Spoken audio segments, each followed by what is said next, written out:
Olá, sejam bem-vindos ao podcast do Portal Amazônia, o Igarapod. Eu sou a Clarissa Bacelar e acompanho você para tentar entender um pouco mais sobre o que é a nossa Amazônia, seus detalhes. E hoje, no nosso episódio, a gente vai falar um pouco sobre as plantas medicinais. É um tema muito abrangente, é um tema gigantesco de se falar, então a gente vai explorar um pouquinho sobre eles aqui hoje, principalmente sobre a sua relação com a saúde humana, né? Então as pessoas têm muita tendência de procurar plantas medicinais para resolver algum problema e a gente vai ouvir hoje aqui dois especialistas para falar um pouquinho sobre isso. A gente recebe hoje a Gilfane Macário de Souza. Ela é graduada em licenciatura em Ciências Biológicas pela Universidade do Estado do Amazonas. Em 2022 participou do programa de pós-graduação, do Programa Institucional de Iniciação à Docência, né, do PIB de CAPES. É pós-graduada em Metodologia de Ensino e Ciências Biológicas e atualmente faz mestrado no Instituto Nacional de Pesquisas da Amazônia. Bem-vinda, Gilfane. Obrigada por ter aceitado o convite. Muito obrigada também pelo convite, é uma oportunidade muito boa. Eu realmente assim, fiquei bem entusiasmada, né? Porque falar sobre planta medicinal é algo muito interessante, é algo que eu gosto, principalmente por conta da minha origem. Eu sou de origem ribeirinha, meus pais são indígenas, e falar sobre a utilização da planta medicinal é algo que me traz muito prazer, por conta de acompanhar, né? De crescer nesse meio. Obrigada. E também estou aqui com o doutor Juan Revilla. Falei certo? Não sei. A gente estava discutindo aqui nos bastidores um pouquinho sobre como era a forma correta de falar, porque ele é de origem peruana. Ele é biólogo, possui pós-doutorado em Botânica Econômica e Plantas Medicinais pela Universidade Nacional Maior São Marcos, doutorado em Botânica Tropical pelo Instituto Nacional de Pesquisas da Amazônia, mestrado em Ciências Biológicas pelo INPA, graduação em Ciências Biológicas pela Universidade Nacional Maior São Marcos. Atualmente é pesquisador titular do INPA da Coordenação de Biodiversidade do Laboratório de Inventário Florístico e Botânica Econômica. Obrigada, doutor, por ter aceitado o nosso convite. Sim, é bom estar sempre assim, porque nosso papel como instituição de pesquisa não é só escrever livros e guardar, é divulgar aquele avanço, aquele conhecimento que se vai ganhando para benefício da população. A gente vai já chegar nesse tópico da formação e de como levar para a população a informação correta. Porque nesse primeiro momento a gente gosta de explorar um pouquinho sobre a história de vocês. Então, Gilfane, queria que você começasse falando um pouquinho dessa tua origem ribeirinha e a tua relação com as plantas medicinais. Muito bem. Então, eu cresci numa comunidade ribeirinha. Meus pais, os dois, são ribeirinhos. Minha mãe em si é indígena, meu pai só era ribeirinho realmente. Mas eu cresci no lar ribeirinho, né? E eu gosto muito de falar sobre planta medicinal, porque desde pequena mesmo, a gente viu, eu e meus irmãos, enfim, todo mundo, viu os preparos, tanto pelos meus tios, avós, enfim, toda a população ribeirinha, né? Que eu sou do Alto Solimões e a gente via muito isso. Então é uma coisa muito comum, uma prática muito comum pelos povos tradicionais, indígenas. E é algo que eu gosto de falar. Então, quando eu estava na graduação, surgiu assim, a oportunidade de falar sobre planta medicinal. Eu falei, é algo que eu gosto, então é algo que eu tenho familiaridade. Então, eu acho que é importante falar, porque é uma cultura assim, pouco explorada, principalmente assim, no meio das cidades grandes. Tem pessoas que não conhecem sobre a utilização das plantas medicinais, ou pessoas que fazem a utilização de forma incorreta. Que é aquele... Conheço, mas desconheço, né? Isso. Acho que conheço alguma coisa. Isso mesmo.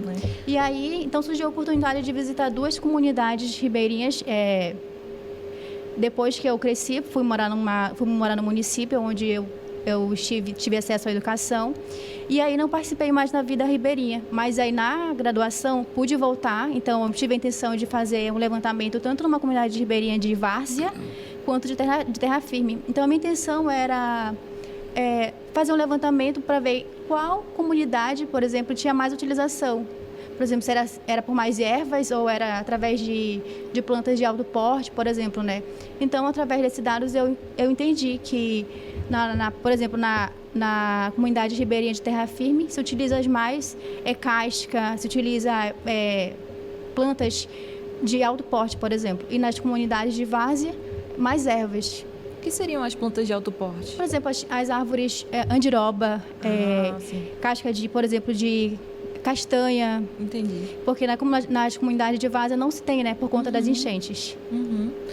E, professor, conta um pouquinho pra gente. A gente estava vendo aqui nos bastidores, ele estava falando um pouquinho dessa relação que surgiu, né? Desde que o senhor chegou no IMPA. Então, eu queria que o senhor contasse um pouquinho, resumindo um pouquinho aquela história toda que o senhor estava falando pra gente. O que me chama muito a atenção a mim mesmo, e eu agradeço a Deus por isso, eu sou filho de floricultor e jardineiro. Minha mãe e meu pai tinham um lugar de venda de plantas ornamentais, medicinais.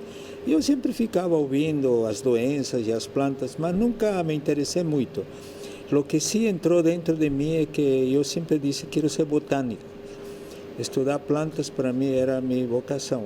Então, quando completei os 16 anos, eu fui para a capital, eu fiz o vestibular na Universidade Maior de São Marcos, passei e comecei a estudar biologia na universidade. Eu conheci uma professora, eu sou Juan, ela se chamava Juana, é uma senhora já de mais de 70 anos, e ela trabalhava com medicina dos antigos, tanto que ela era chamada, quando se descobria novos sítios arqueológicos, ela era chamada para identificar as plantas que estavam junto com as pessoas mortas. Então, ela identificava e ela dava explicação por que essas plantas estavam juntas. Porque algumas eram medicinais, outras eram alimentícias, outras eram usadas para rituais, e eles estavam acompanhando o sítio do defunto. Então, ela, quando a gente conversou, ela disse: olha, Juan, eu acho que por sua origem, você deveria estudar botânica econômica. Aí eu disse: por quê? O que significa? Disse: saber que planta é, onde tem, quanto tem e para que serve. Foi aí que eu comecei a entender. Então, meu trabalho sempre foi nessa direção. Antes de vir para o Brasil, eu soube do curso de mestrado estando no Peru, por causa de uns professores que foram para um congresso no Peru, e me disse: Juan, tu deverias estudar em Brasil, porque lá tem um curso que acabamos de formar, mestrado em botânica tropical. Aí eu disse: eu quero, mas... Já era no IMPA.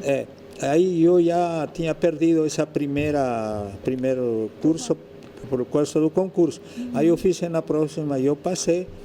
Aí eu, 2 anos de mestrado, muito entusiasmado, gostava muito, e meus professores disseram, surgiu uma vaga e eles escolheram a Juan para ficar como pesquisador, assistente de pesquisador naquele tempo. E graças a isso eu estou hoje no IMPA desde 1980 e eu não quero sair. Tem um pouquinho de tempo. Então, durante esse período dentro do IMPA, eu estudei então todas as propriedades das plantas, medicinais, ornamentais, para corantes, alucinógenas. Então, quando a gente fala de adaptógenas, eu também incluía nesse processo a pesquisa disso. Então, foi legal porque eu comecei a conviver com esse tipo de atividade, principalmente no que se refere à saúde, plantas medicinais. O IMPA, nesse tempo, tinha 50 botânicos. E esses botânicos trabalhavam com todo tipo de plantas, mas poucos deles tinham conhecimento de usos. Então eu recepcionei uma reunião e disse: olha, quando tem alguém procurando, venham comigo, mandem comigo que eu vou ajudar melhor. Começamos orientando, depois começamos a conseguir plantas na mata e levar para o IMPA, a gente dava as plantinhas, orientava. E a partir daí o Dr. Juan, virou curandeiro. Mas isso foi muito importante, não só para o Juan, como para a instituição, porque nosso grupo, que era de inventário florístico e econômico, teve muita força no sentido de colocar as propriedades terapêuticas da flora amazônica. Porque pensar que naquele tempo não tinha muito aqueles internet e coisas assim, e não se conhecia muita diversidade de plantas de outros lugares do mundo. Então, a gente vai falar sobre essa diversidade no próximo bloco, desculpa lhe interromper, mas a gente volta já. Tá. Voltamos, então a gente vai continuar aqui o papo para não perder o raciocínio. Professor, por favor, você tinha começado a falar sobre essa questão das plantas adaptógenas. Sim. Então, o conhecimento que se tinha sobre plantas medicinais locais, não? Como nossa colega falou dos ribeirinhos, os caboclos, que já se tratavam com essas plantas, não? Então, o conhecimento de fora começou também a chegar. E algumas plantas que não eram amazônicas foram começadas a ser utilizadas como parte da cesta básica de plantas medicinais. Por exemplo, o jucá. O jucá é do Nordeste, não é amazônica. Então, ela foi eucalipto, também não é da Austrália. Então, o ginkgo biloba, ginseng e outras plantas que eram utilizadas para melhorar o sistema imunológico e também, ao mesmo tempo, a ajudar no tratamento de doenças que mais são, essas doenças, Maria, são atuais, não? Depressão, ansiedade, estresse e tudo isso. Só que o conhecimento que se tinha para a cura desses problemas de saúde eram as plantas que eram de fora. E nossa concepção interna, institucional, se nós temos essa riqueza amazônica, por que não aproveitar as propriedades das plantas amazônicas para esse tipo de tratamento? Procurar aqui, já que a gente tem uma vasta possibilidade, né? E isso foi muito importante, porque à medida que as doenças foram aparecendo e as dificuldades, às vezes, do tratamento alopático, fez as pessoas procurar nos mercados, nas feiras e no próprio INPA, não? Então, durante esse processo de tratamento, a gente conseguiu elaborar alguns pequenos livros, não? Esse aqui, por exemplo, se chama Cultivando a Saúde em Hortas Caseiras e Medicinais. Esse folheto foi publicado por el Sebrae. Nós conseguimos, essa é a 4ª edição, a que está em sua mão, então conseguimos a produzir muita coisa. E nesse trabalho, aí dizia, cada doença tinha a explicação que era essa doença e com que se trataria. Aqui tem até sobre a coleta, né, das plantas. Também. Ensinava porque para cultivá-las, não? Tanto nas escolas rurais, ter uma área para cultivar as plantas era muito importante. Mas outra coisa para complementar nesse sentido era de que as plantas medicinais sempre foram, vamos dizer, receitadas por pessoas que tinham pouco estudo acadêmico, mas o estudo milenar, eles eram doutores, PhD. E isso a Geofone pode falar também, né? É isso que eu achava sempre válido nesse sentido. Mas disciplinar um chá para encaixar dentro das normas da Anvisa é quase impossível. Primeiro porque necessita de muito dinheiro. Mas, como se usa como suplementos ou complementos alimentares, graças a isso se pode actuar. Mas, a partir desses anos agora, já a ciência começou a identificar as substâncias que eram de valor medicinal para certas doenças, feito por universidades ou por empresas para realmente gerar um medicamento.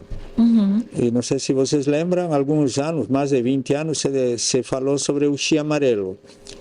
O chia amarelo é uma planta fantástica.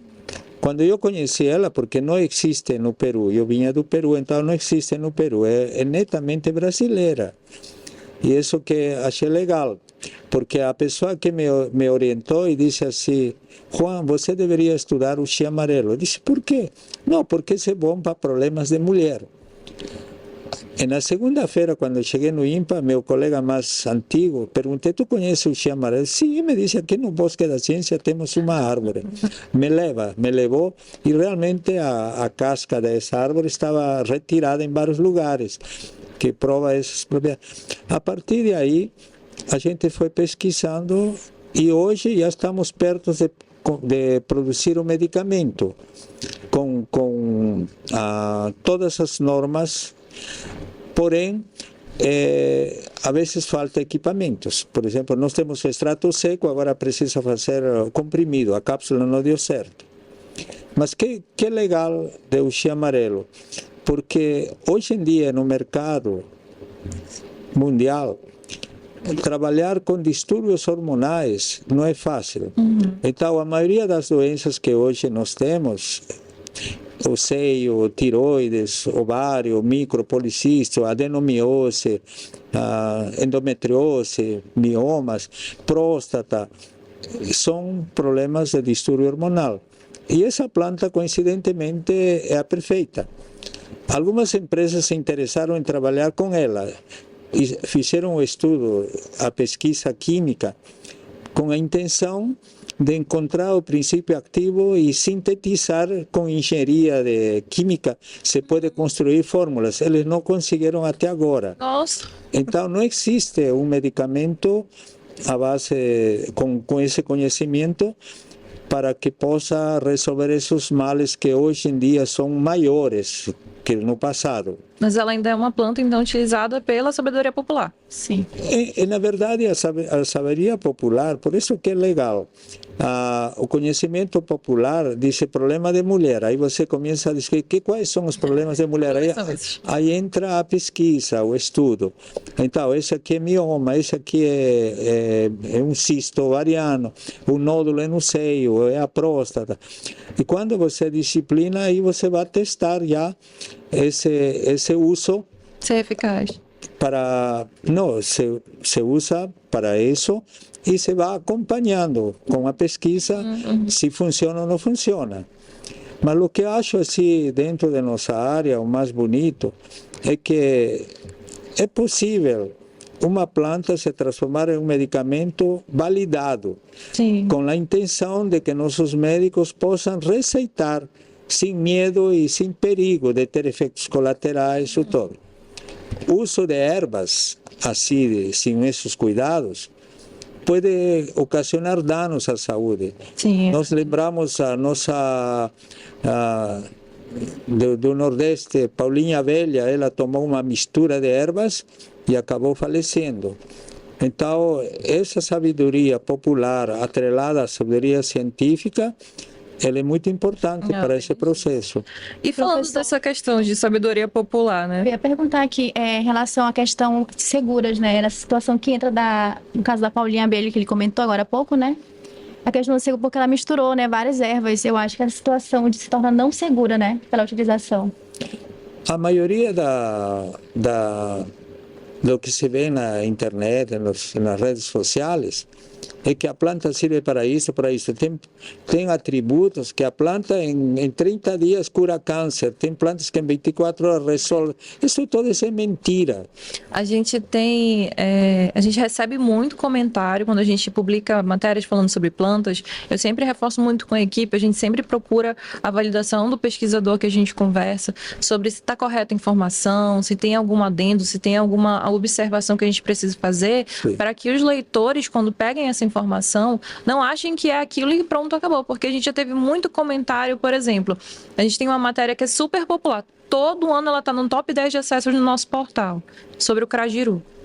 O crajiru também, bem interessante. É a planta que todo mundo procura dentro do portal. É crajiru, ela tá sempre no top 10 das matérias em todos os anos. Quando a gente vai ver o resultado, ela tá lá no meio.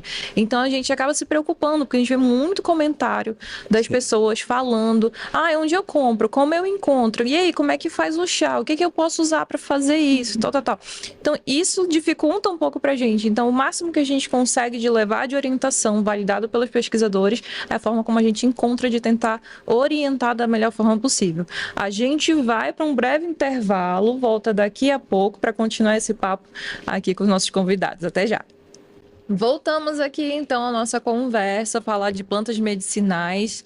Gilfane, eu queria que tu falasse um pouquinho, que a gente estava falando aqui com o professor, sobre essa relação do povo ribeirinho, do povo indígena, com essas plantas, né? Como é que funciona? Você que tem essa origem, estava comentando até um pouquinho sobre o próprio uxi amarelo, Sim. né?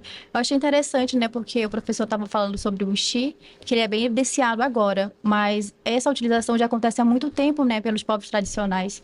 Eu acho até legal, porque a minha família família em si faz o uso da casca do uxi. Como eu estava comentando também no intervalo, que quando eles vão para o sítio, eles já trazem a casca justamente para fazer chás de garrafada, também fazem limpeza de ferimentos, justamente com o preparo da casca do uxi. Pela falta de acesso a hospitais, a postos de saúde, eles já aderem à utilização das cascas e tem influenciado, tem ajudado bastante esses povos. E, assim, não é só o uxi, a casca do uxi, por exemplo. O látex da sucuba, você conhece, professor? Sim. Também é bastante utilizado. Eu ouvi vários, assim, na minha pesquisa, durante a graduação, eu ouvi alguns ribeirinhos falando sobre a utilização, e que já era utilizada há muito tempo. E, recentemente, eu estava lendo um artigo que fala sobre o benefício do leite, não é, que é tradicionalmente conhecido, que é o látex, para tratamento de úlcera. Que é bem interessante, não é? É uma coisa que já era utilizada há muito tempo e hoje está sendo mais evidenciado ainda. É aquele passo que a gente estava falando há pouco, né? Tem o conhecimento tradicional, existe toda a aplicação disso, e agora, com os estudos, com um foco maior nisso, existe a validação, né? Então, assim, dentro da tua transição de ser uma pessoa que conhece na prática, na tua vivência, com a tua formação, qual foi o ponto, assim, que teve de maior diferença nessa transição de entendimento sobre a função das plantas medicinais? A diferença? Assim, ó, eu vivo na comunidade, então eu tenho conhecimento da comunidade, do meu dia a dia, das aplicações. E agora na universidade, agora eu sou uma pesquisadora disso, eu olho para isso com um olhar diferente. Como é que é para você? Quando eu estava, por exemplo, na comunidade, né, a gente olha aquilo porque os pais passam para a gente. E aí, quando chegamos aqui no nível mais elevado, por exemplo, mestrado, a gente entende que, de fato, ali os cientistas, os pesquisadores, eles se baseiam nos conhecimentos tradicionais. E isso, assim, tem elevado o conhecimento, não só meu, mas como de outras pessoas, assim, num nível maior. É uma questão de valorização mesmo. A gente vê que essa cultura está sendo valorizada, é uma coisa sendo levada a sério, né? Porque não é que não seria levada a sério anteriormente, né? Mas é uma coisa que está sendo melhor estudada hoje. Está ganhando uma validação maior. Uma visibilidade melhor, uma validação. E isso tem respaldado mais os povos ribeirinhos. E esse processo, professor, na sua visão também, uma pessoa que vem de uma família que já trabalhava com as plantas e que hoje é uma das nossas referências aqui, não tem como não licitar quando a gente fala sobre isso. Essa diferença, né, de visões. Uma das coisas que a tradição fez e que a gente quase não dá valor é alimentação. Quando você está doente, você tem que receber uma purga, um vomitório, para poder fazer uma limpeza. O próximo passo seria ter uma dieta. E essa dieta é uma dieta, não, como vocês fazem no interior, assim, vamos dizer, farinha com água, não, ou se não, ovo. Então, tem experimentos para que, no processo de recuperação após da purga, comece a recuperar o organismo com alimento. Hoje em dia, a gente é assim. Esse é nosso corpo. Nós fazemos um monte de exames e detectamos quais são os problemas que nós temos de saúde. Aí o médico alopata, o médico tradicional, vai receitar os medicamentos para esse tratamento. Mas muitas vezes o médico tradicional não. Ele cuida da alimentação, não pode comer nada gorduroso, nada reimoso. A palavra reimoso significa alimento que desencadeia processo inflamatório. Então, quando a gente faz a purga e recebe uma dieta, você está evitando que esse organismo que está doente continue recebendo coisas erradas. E dessa maneira o medicamento alopático ou tradicional vai a fazer efeito, e esse efeito já é um efeito curativo. Então, onde que está o valor de uma instituição como o INPA e o aproveitamento do todo o conhecimento tradicional dos povoados caboclos, ribeirinhos? É exatamente em que cada propriedade de uma planta é estudada, como a gente como botânico identifica a planta e vê todo o histórico dessa planta. Então, aqui, por exemplo, tem um livro estrangeiro, não? Esse livro estrangeiro usa plantas amazônicas de Brasil, de Bolívia, de Equador, e faz formulações em medicamentos, já seja em comprimidos ou cápsulas. Então, eles avançaram mais porque eles realmente dão valor àquelas propriedades terapêuticas dessas plantas amazônicas. Então, nós não estamos ficando atrás. Nós, dentro do INPA, nossa equipe está trabalhando exatamente para extrair os ativos da planta de forma, vamos dizer assim, sem formulação química, sem extração. Faz o chá e retira a água.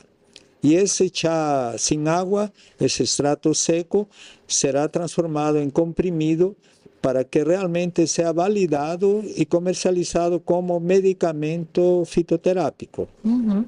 Sem querer, eu acabei caindo aqui no camu-camu, né? Que é uma planta que a gente já tem muito conhecimento de vitamina C no organismo. Olha aí. Mas o que eu queria dar ênfase agora, e isso no interior a gente sabe muito bem, que essa dieta também permite que você selecione o que faz bem e retire o que faz mal. Então, quando você trabalha assim, o sucesso da recuperação é maior. Então, onde nós estamos disciplinando? Estamos já elaborando, vamos dizer, as listas de lo que pode comer durante o tratamento e lo que pode ser feito depois. Mas uma coisa sim é verdade, a saúde se ganha com o uso diverso de alimentos. Hoje em dia, dentro de nossas casas, a vezes nossa secretária ou a gente faz a comida e a gente seleciona o que quer e não quer. Por isso que nós estamos alimentando as farmácias, porque ela te coloca e te brinda o que está carente em seu corpo. Os 2 primeiros anos de biólogo, eu estudei o macaco de cheiro, aquele macaquinho. Sim. Isso é um bom exemplo para um bom curandeiro. Por quê? O macaco de cheiro come pouco de muitas coisas. Para você ter uma ideia, durante 2 anos de pesquisa na mata, o macaco de cheiro comia 80 coisas diferentes, el dia que comeu menos. E el dia que comeu mais, 153. Nossa! Agora, qual é o ganho de comer essa diversidade? Primeiro, a pelagem dele é fantástico. Segundo, a massa muscular, isso nós comemos macaco em caldos. Dá para estudar toda a estrutura anatômica dele. O pulo dele é um macaco de 2 quilos, que pode pular 5, 10 metros. Mas o que mais me admirou, sabe o que é? E que isso hoje em dia nós temos muitos problemas. É a vitalidade sexual. O macaco de cheiro não são 5, 10 macaquinhos, o grupo dele não é 100, 200, 300. Nossa! E o que admira mais, a fêmea está buchudinha e o macaquinho está ainda na costa. Olha aí. Agora, a que se deve então? A diversidade alimentar. Então, nós estamos muitas vezes deixar esses valores básicos de lado. É por isso que as doenças avançam. Outra coisa que é muito importante, em no que se refere a alimentos, você tem 3 opções de proteína. Não, 4. Você tem os mamíferos, você tem aves, tem peixes e tem plantas, certo? A proteína de mamífero é uma proteína igual à nossa, que a proteína é um nome genérico que dá para muita discussão. Mas a proteína reparadora, fortalecedora é a proteína de mamífero, que não pode ser substituída por peixe, por aves ou por plantas. Então é necessário comer carne. Agora, qual é o problema da carne? É a digestão. O paciente às vezes está doente porque ele não pode digerir, então hay que dar sopa. Isso que a gente faz no interior. É caldinho, sopinha, né? Só um instante, professor. A gente vai para o próximo bloco falar um pouquinho mais sobre essa relação com a proteína. Então, até já. Estamos de volta. Agora continuando a nossa conversa, né, professor, como você estava falando sobre a questão do consumo da proteína. Né, essa relação com o frango, inclusive, que a gente consome hoje é diferente daquele que deveria ser consumido mais, né?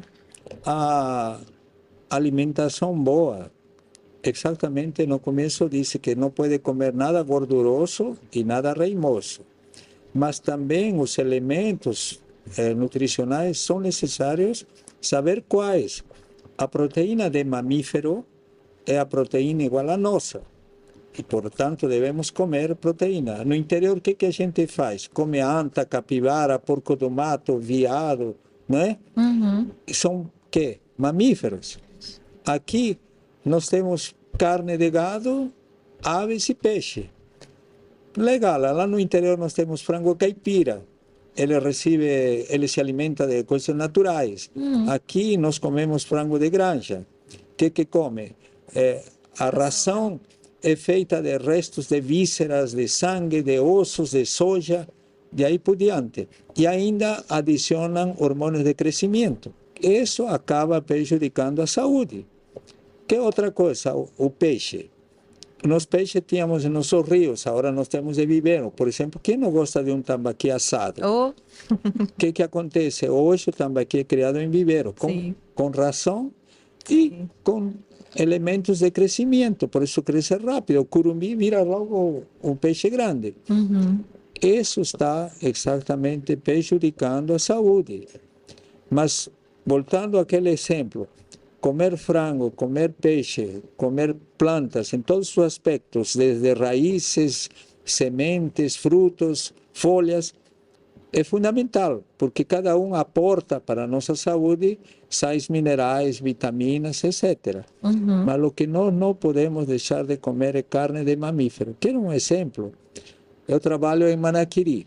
Lá eu trabalho mais de 30 anos lá. Eu cuido dos pacientes com muito amor e carinho, os pacientes moradores de lá.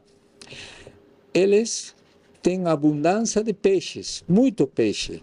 Então, aí que vem toda aquela história de que nós precisamos, para ter saúde, se alimentar direito. Uma combinação para que realmente faça bem para a saúde.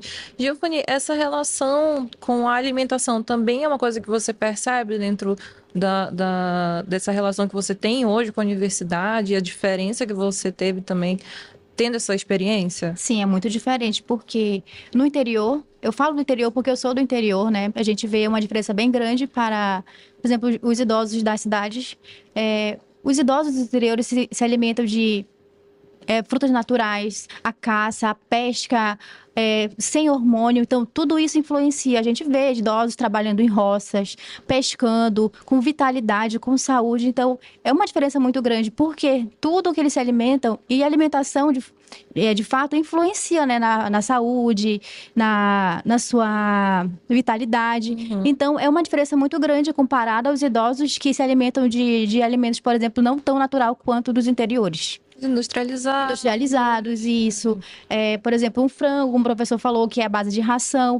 No interior, a gente come muito a galinha do pé duro, como chamam, né? Galinha caipira. Então, são alimentos que são de base natural, sem a presença de hormônio, de ração. Os peixes que são criados em viveiros aqui, por exemplo, no interior são criados no rio.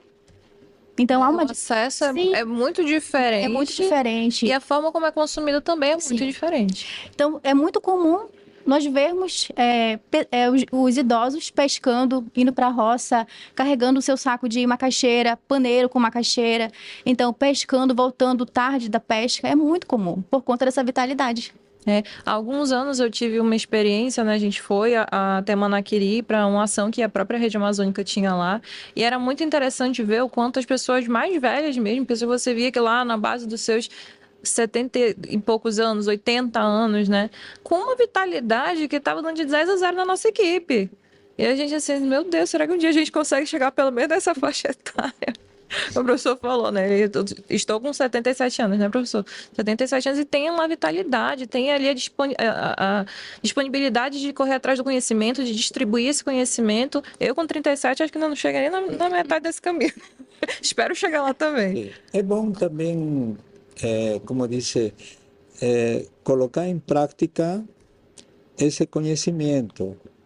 Então, nós, através dos livros que estamos preparando, estamos querendo que os agentes de saúde ou as pessoas que têm a ver com a área de saúde, eles conheçam as propriedades das plantas e dessa maneira poder utilizar, porque não adianta tirar plantas de fora, que nos livros, na internet se fala muito, quando realmente eles têm rodeados de medicamentos que eles podiam utilizar. Então, esse trabalho de orientação é feito por nossa equipe, não? Já há mais de 30 anos que a gente trabalha com isso. Nós dimos aula em Barreirinha, por exemplo, para os agentes de saúde, nós dimos para os próprios médicos, enfermeiros, porque nesses lugares às vezes não tem medicamentos, não tem laboratórios para fazer exame. Sim. Então, esse conhecimento tradicional é muito importante, porque eles permitem que eles se tratem, não sei, para cirurgia, coisas assim, mas para essas doenças triviais. E, na verdade, hoje em dia, nós temos uma cesta de 20 plantas que a gente pode cuidar de qualquer doença. E qual é a doença mais comum agora? São exatamente estresse, todos aqueles que usam-se plantas adaptógenas. Sabias que nós temos essas plantas aqui? Por exemplo, uma planta que se chama Mirantã ou Mirapuama, que nós temos aqui muito, ela é utilizada para estresse. E nesse livro está publicado e com pesquisa, não é só palavras de tradição, não. Ele fala que é anti-estresse, não? Ele trabalha aqui. Esse é outro.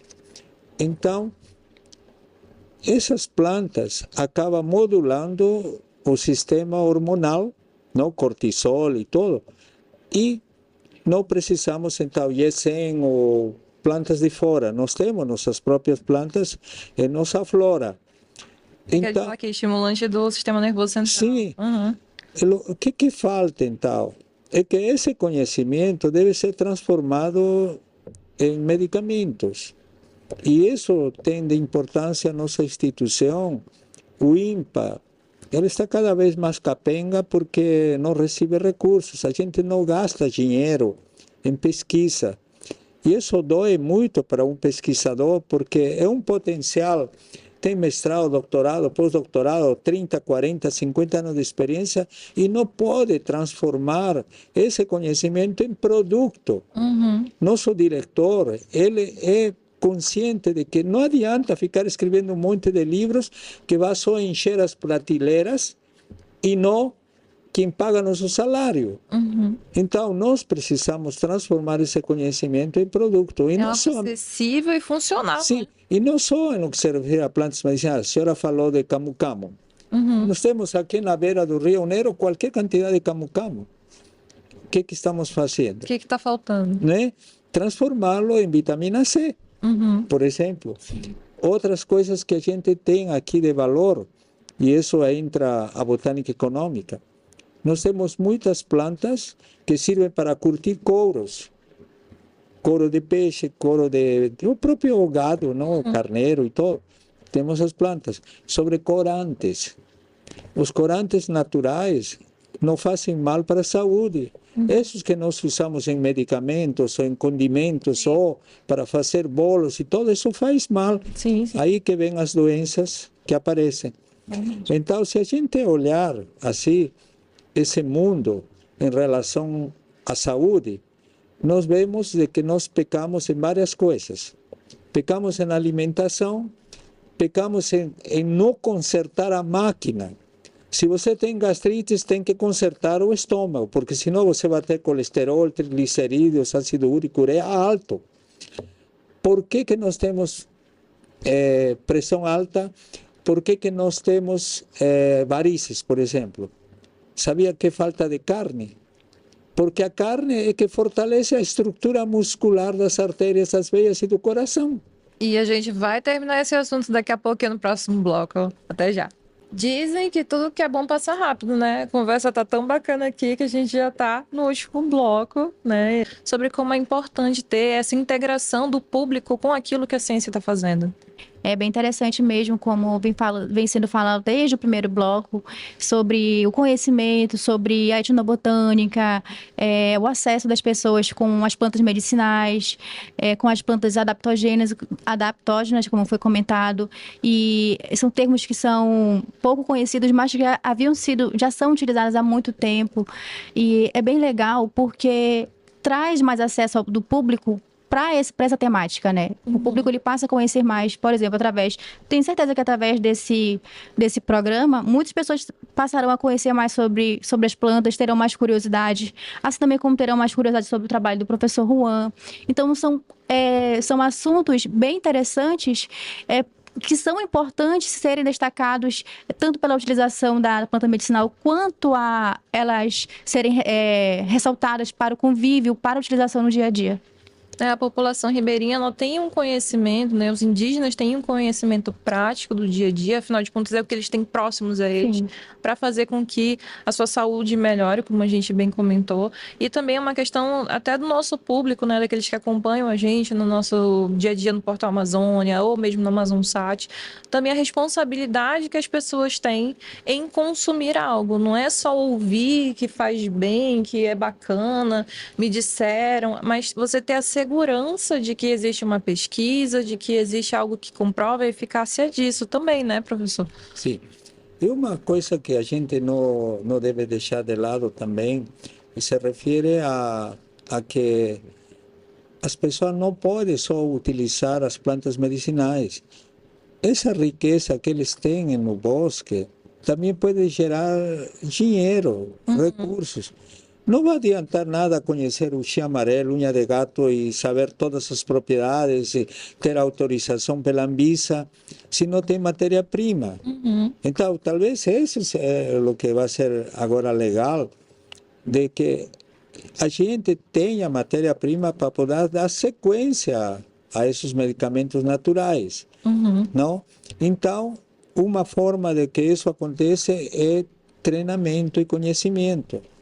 Então, dentro da nossa instituição, nós vamos com certeza partir para esse lado. Eu estimo a educação também para esse lado, né? Dando cursos, dando treinamento, não só para aqueles que vão ser fornecedores de matéria-prima e que eles vão saber que essa planta tem valor e que tem que selecionar e guardá-la ou reproduzi-la para que isso gere dinheiro para eles complementar sua renda. Sim. Então, dentro do uso das plantas medicinais, esse vai ser um ponto crucial, porque tem andiroba, copaíba, vamos dizer, mirapuama, mirantã, chichuá e uxi amarelo. Sim, já tem um medicamento comprovadamente eficaz, mas se não tiver matéria-prima. Por isso é legal que esse saber volte para o interior, para os ribeirinhos, para que eles tenham ciente que um pé de uxi amarelo vale mais em pé que derrubado. Não? Então, quando ele encontrar, ele vai dizer, não, esse aqui não pode derrubar, porque esse é um medicamento. Eu aprendi com você e eu quero que você aprenda o que eu aprendi também, né? Sim. É levar para a comunidade esse conhecimento de forma que ela também possa fazer uso disso em seu favor. Não só pela saúde, mas se for também uma forma de geração de renda, de manter a floresta em pé, de fazer com que esse cultivo, com que essa consciência de que a gente precisa daquilo e que aquilo pode render de várias formas benefícios, a sociedade começa a construir um olhar diferente sobre aquilo que ela está fazendo com o meio ambiente como um todo. E até como você tinha falado aqui, que a gente estava comentando nos bastidores também, sobre a educação que é levada para as crianças. A gente sempre enfatiza isso. Eu acho que a maioria dos nossos convidados, a gente já comentou um pouco sobre isso, sobre o quanto é importante, dentro desse núcleo científico, falar com os jovens, mostrar para os jovens a necessidade de ter essa visão, de começar a aprender o porquê que é bom, para que funciona. Não é só você saber que você vai comer X e Y e a sua saúde vai ficar incrível. Você vai ser uma pessoa muito forte, muito resistente. Mas entender de onde vem, como cultiva, para que mais serve. Então, essas ações também, até dentro do próprio Bosque da Ciência, como eu tinha comentado, né, que tem o Circuito da Ciência, que tem atividades lúdicas, que levam as crianças para conhecer as pesquisas científicas, aqui no caso do INPA, né, em Manaus, a gente tem já algumas ações. E tem outros lugares que a gente também tem conhecimento, como o próprio Museu Guild, que a gente tinha comentado aqui, que também levam esse conhecimento lá em Belém, no Pará, para os jovens. Mostrar aquilo que está sendo estudado, aquilo que está sendo pesquisado de uma forma acessível a todos. Acho que esse é um dos grandes pontos dentro do trabalho que vocês executam, né, de conhecer, mas também de devolver para a população. De que forma isso é benéfico para elas? Eu tive essa preocupação durante a minha graduação, porque, sinceramente, né, os jovens de hoje, eles não se interessam tanto pelas plantas medicinais, né? Não como os mais idosos, por exemplo. Então, esse conhecimento, ele está depositado mais nas pessoas de mais idade, mas os jovens em si, eles não têm muito, não têm essa atenção. Não tem proximidade. Isso, não tem uma proximidade. Então, eu tive essa preocupação, é uma coisa que eu vou levar, é algo que eu vou levar para as escolas. Eu tive essa oportunidade de levar para as escolas, de divulgar o que foi feito na comunidade ribeirinha, para que, por exemplo, planta X, para que era utilizado, qual parte era utilizada. Então, eu acho que é bem interessante porque se aproxima, né, dos jovens e acaba favorecendo o conhecimento também para eles, mesmo assim que parte deles assim não tem esse acesso ou nem sabem e passam a conhecer através de palestras, através de trabalhos, através de eventos, então é muito interessante também. A parte do paisagismo nas cidades também ele tem contribuído muito. Por exemplo, nas praças, nas cidades, em alguns lugares se cultiva jucá. O jucá é uma planta interessante, serve para arborização e ao mesmo tempo serve as bases como medicamento. E uma das coisas mais surpreendentes é que o jucá não aceita erva de passarinho. Você pode ver que, por exemplo, as mangueiras ficam cheias de erva de passarinho. Sim. E o jucá não aceita. Então, a parte de reflorestamento da cidade, muitas vezes, também pode contribuir com a saúde e o uso de plantas medicinais. Não? Então, a busca, muitas vezes, deve ser dupla, não? Ou seja, a prefeitura e o instituto e a prefeitura. Porque nossa saúde não só depende da alimentação, dos medicamentos, depende do ambiente onde a gente mora também. Sim. Não? Eu, particularmente, tenho 2 filhos que são engenheiro ambiental, para você ver. Para ajudar a contribuir também. Exatamente. Então, acredito que esses lugares onde as crianças podem se inspirar como o Bosque da Ciência, nós estamos fazendo o Instituto de Medicina Tradicional em Manaquiri. Nós temos uma área de 120 hectares onde estamos reflorestando, estamos produzindo plantas que vão servir para utilizar na matéria-prima para os próximos medicamentos. Perpetuar os estudos, então. E ao mesmo tempo, como ela falou, nós estamos dando aula de visita de estudantes do ensino básico, do ensino médio. E nós já dimos também lá em Manaquiri para os agentes de saúde, para os próprios médicos, cursos para eles começar a usar seu próprio recurso. Bom, a gente já está caminhando para o finalzinho do nosso programa. Poxa. A gente tem um tempo bem curtinho aqui para encerrar. Então, eu agradeço muito vocês. A gente vai tentar continuar essa conversa um pouco, professor. Agradeço muito também essa participação. Gifane, muito obrigada. Agradeço muito o convite, de verdade. Eu gosto muito de falar sobre plantas medicinais, como eu falei no início. É algo que valoriza, né, de onde eu vim, valoriza o meu conhecimento. E é um prazer muito grande estar aqui com o professor Juan. Muito obrigada pelo convite também. Obrigada. Sim, eu, como sempre, sou muito grato, porque, ao final de contas, o objetivo de uma pessoa como eu não é ter dinheiro, ser rico. Eu sou muito mais feliz, porque além de eu ser pesquisador, eu sou terapeuta. Então, eu recebo meus pacientes e o maior prêmio que eu tenho é a gratidão. Hoje me ligou uma pessoa chorando e disse: Dr. Juan, faz 20 anos que eu me tratei com o senhor e hoje estou lhe ligando porque eu tenho outro probleminha e que bom que o senhor me atendeu. Não, eu digo, continue humilde e simples. E isso que eu acho que é a grandeza de nós seres humanos, é que a gente deve pensar mais no outro e pensar na gente mesmo. É verdade. Tudo que é bom acaba em algum momento, mas a gente conseguiu mais alguns minutinhos aqui com os nossos convidados. Então a gente vai falar mais um pouquinho com eles sobre o tema, né, sobre essa questão das plantas medicinais. Inclusive, voltando ao tópico que a gente estava falando lá no finzinho do programa, professor, sobre a questão do seu trabalho como terapeuta, que além de biólogo de formação, que já vem desenvolvendo tudo isso ao longo de todos esses anos, né, de trabalho, o senhor também acaba ajudando a população nesse sentido, né? O que mais eu sentia que a maioria dos pesquisadores escreve, mas não pratica. Então, muitas vezes, essas informações escolhidas são transmitidas para o papel, mas na prática funciona, não funciona, ou funciona mal, ou funciona muito bem. Funciona para quem? Pois é, e aí então é o momento onde o pesquisador passa a ser terapeuta e vai colocando em prática aquilo que ele conhece. E para mim foi uma coisa fantástica, porque hoje eu posso falar de uxi amarelo com toda segurança. E posso me degladiar com qualquer pesquisador, porque a vivência, os anos de trabalho que se tem com essa planta, em suas diferentes versões, o resultado é legal. Entendeu? Então, além de poder ajudar as pessoas e desmistificar muitas doenças. Sim. Por exemplo, uma doença que todo mundo fala, gastrite H. pylori. H. pylori é uma bactéria, eu entendo de biologia e de microbiologia muito bem, que era meu hobby quando era estudante de graduação. Então, H. pylori é uma bactéria que não causa todas essas coisas que fala. Quem causa são amebas. Aí você disse, por que as amebas, se eu faço o exame de fezes, dá negativo? Claro, porque as substâncias que se usam para combater amebas não permitem que elas fiquem de vida livre. Então, eles não se encapsulam, os corantes utilizados não dão positivo, mas os sintomas são todos eles da presença de amebas. Então, pressão de ventre ou diarreia é feito por amebas.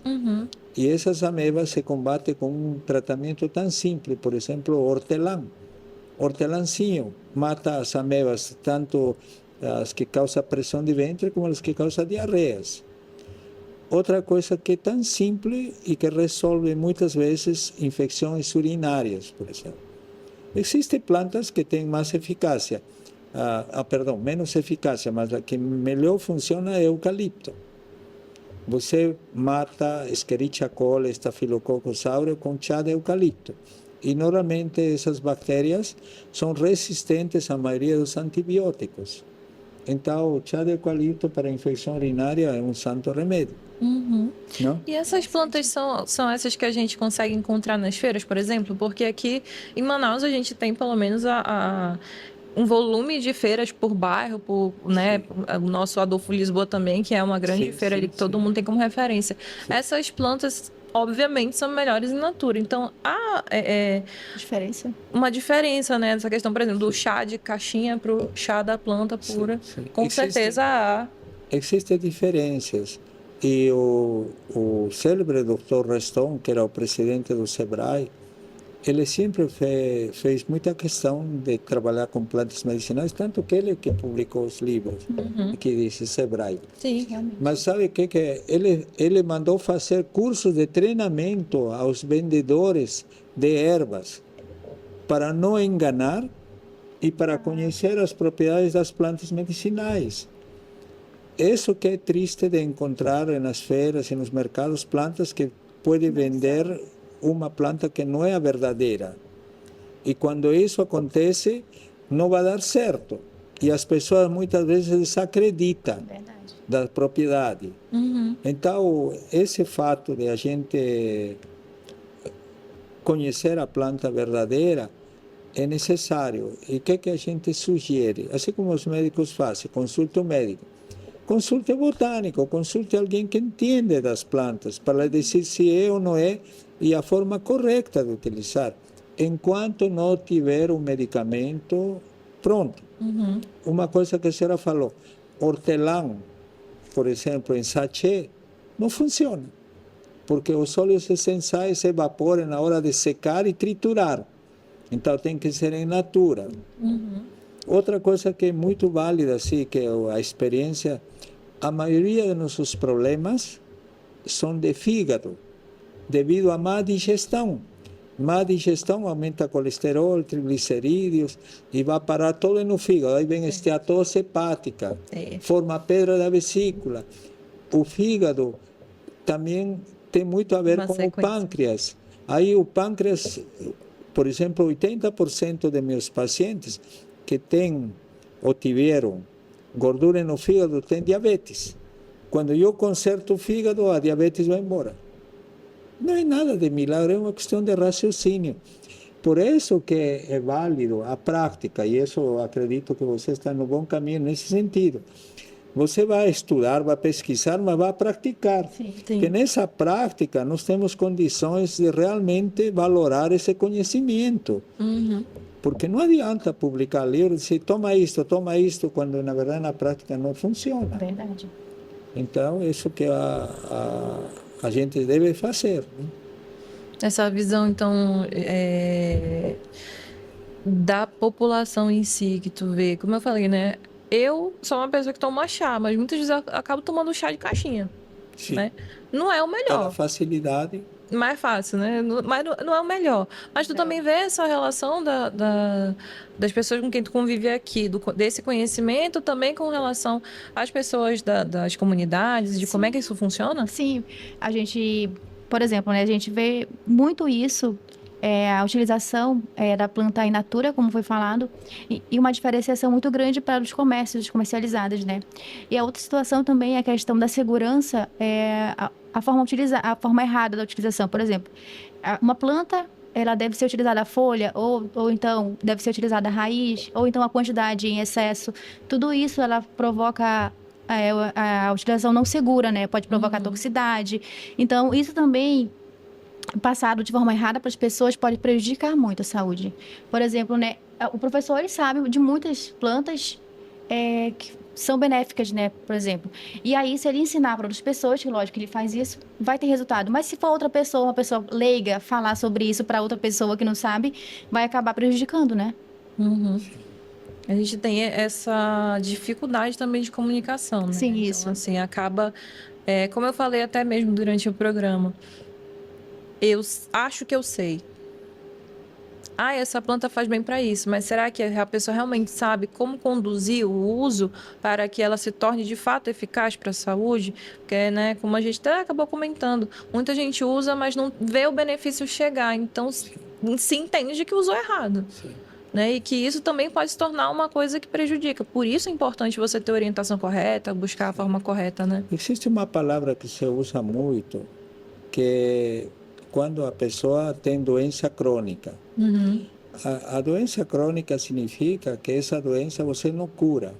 Está sempre presente e você usa só paliativos.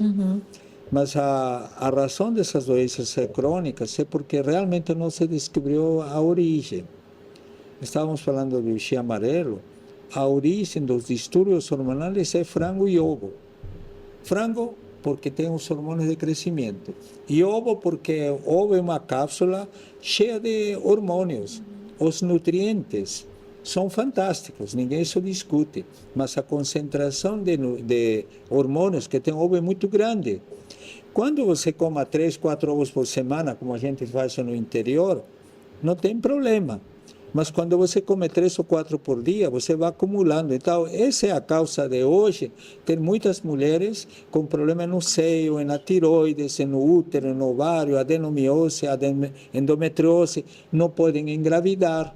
E o homem, a próstata, a tiroides.